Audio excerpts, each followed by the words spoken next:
All right, guys, here we are. I told you I was gonna do it. We are standing in the middle of my new enclosed trailer, and I seriously could not be more excited.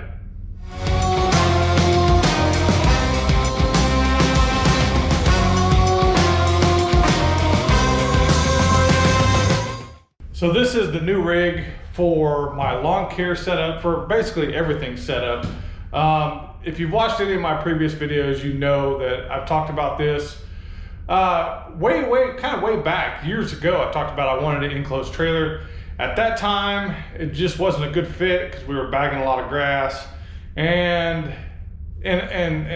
for many other reasons as well. But for now, with the business the way it is, doing a lot of irrigation, we're getting away from bagging. I just thought this was the more sensible way to go. And I decided just to go ahead and make the purchase. I found one I liked. Took a little road trip yesterday and picked it up about 2 hours away or so. I'm just super excited. So the dimensions are, it's an 8.5 by 16. And I know a lot of you guys out there right now are going, oh, 16, you should have got an 18 or you should have got a 20. I'm gonna talk about, here in a little bit, I'm gonna talk about why I decided to go with a 16-foot trailer. And there's a lot of different reasons. And at the end of the day, you might be right. Here in a couple of years, I might be making a video saying how wrong I was, how I should have got a bigger trailer. But for right now, I think this really fits with what I want to do, with what I am doing, and with what kind of my limitations are here at the house. And I'll kind of go through that, and I'll kind of show you in a little bit kind of what I'm talking about. So let's go outside and see what she looks like.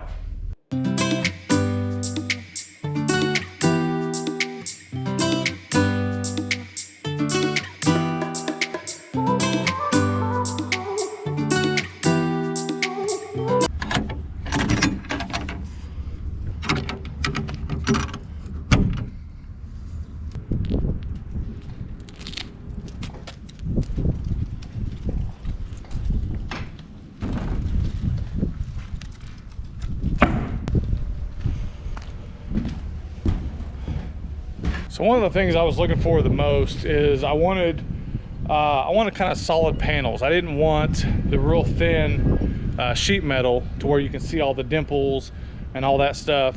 I just didn't think that was a really good look.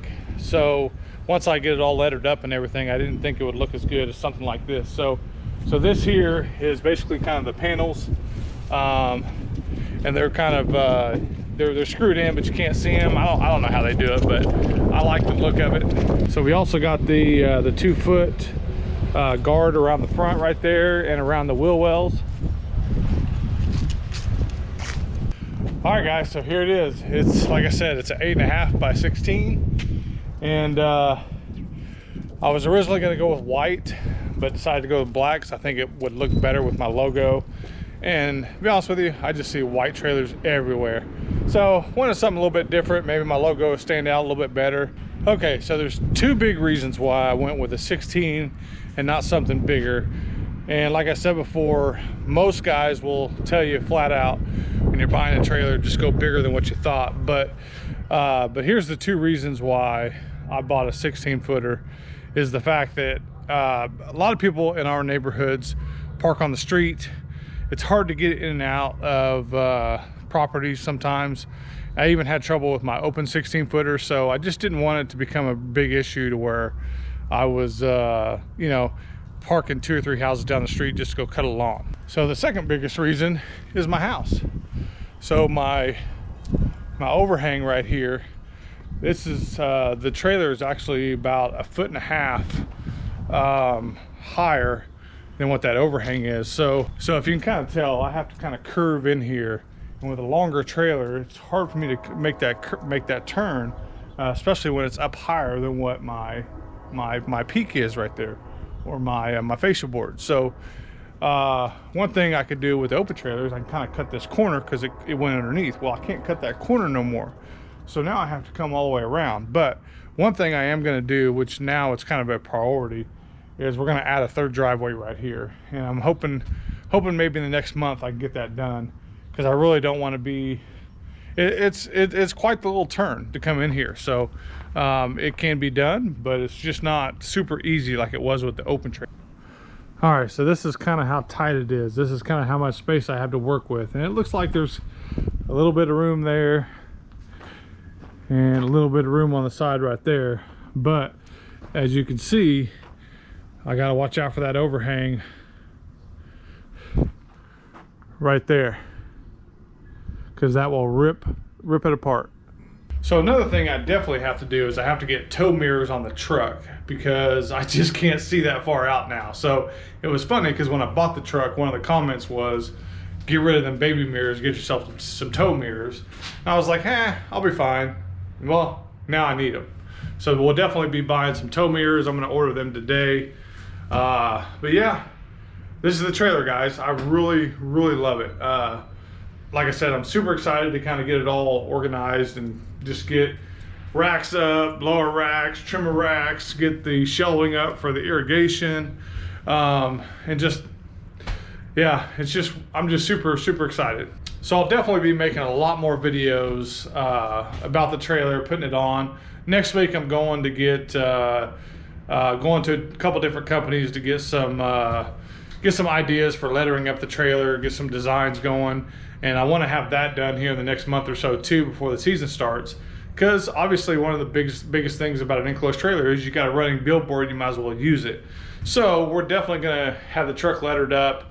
I kind of talked about that in a previous video, but you know, the logo nice and big, phone number, services, all that normal type of stuff we're definitely gonna do. So my thinking right off the bat is I'm probably gonna put the trimmer racks and the blower racks on this wall over here.